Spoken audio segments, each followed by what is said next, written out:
Today, I was compelled to sit down and write this letter, not to anyone in particular, maybe even just for myself, but as a Black female executive at the Trump Organization, I can no longer remain silent about the repeated and reprehensible attempts to align my boss and his family with racist hate-mongering groups, campaigns, and messaging. As the daughter of a man born in Birmingham, Alabama, who rose against all odds to become one of the most established and respected doctors at Yale University, there is no amount of money in the world that could buy my loyalty to a family that subscribed to such intolerant and bigoted ideologies. The Trump family that I know is, without question, one of the most generous, compassionate, and philanthropic families I've ever had the privilege of knowing and the honor to call friends. They have been incredibly loyal to me and to the countless dedicated people they employ around the world, hiring more minority and female executives than any other company for which I've ever worked.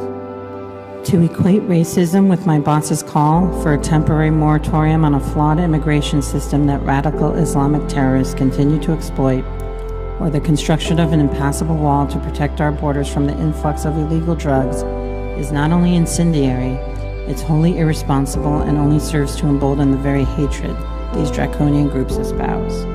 What common-sense American wants another terrorist attack on our soil, or to perpetuate this country's rampant drug epidemic? But to compare my boss to Adolf Hitler, simply to spin your own political agenda or social media punchline, is a personal affront to the extermination of over 6 million Jews and trivializes one of the worst acts of human genocide this world has ever seen. Rest assured, I am a highly intelligent, free-thinking, and independent woman. My opinions and decisions are based solely in fact, not fiction, speculation, assumption, or hearsay.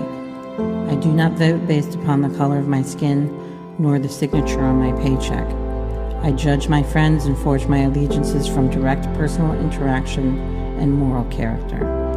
That said, there is no higher barometer by which to measure oneself than the one continually set by this family and their spouses, and I should know. Like many Americans, I have struggled with substance abuse and addiction.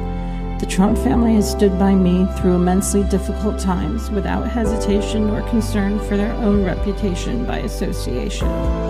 They continue to trust me with every aspect of their lives and the lives of their families. They invite me into their homes and welcome me at their family gatherings. For the past 6 years, I have held an executive position as it pertains to the distribution of their charitable funds, and they have charged me to identify worthy and altruistic missions. I could not be more humbled.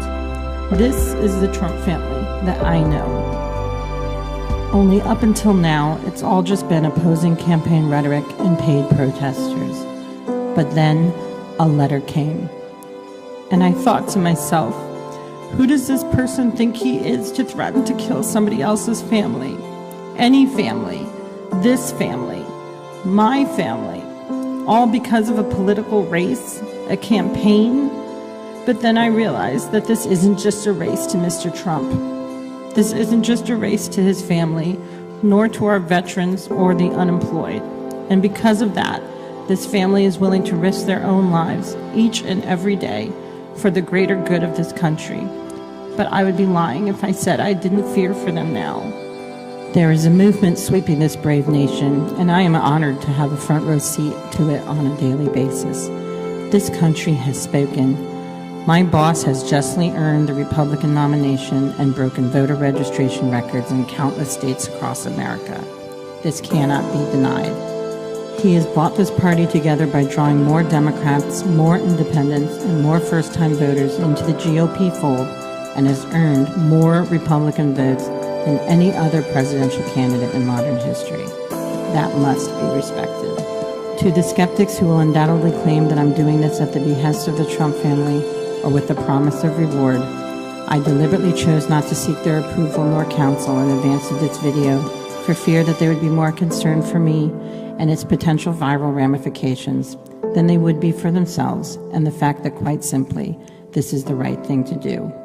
For me, it was an easy decision, just as voting for my boss, Donald J. Trump, should be an easy decision for you. God bless this family, God bless the voters, and God bless the United States of America.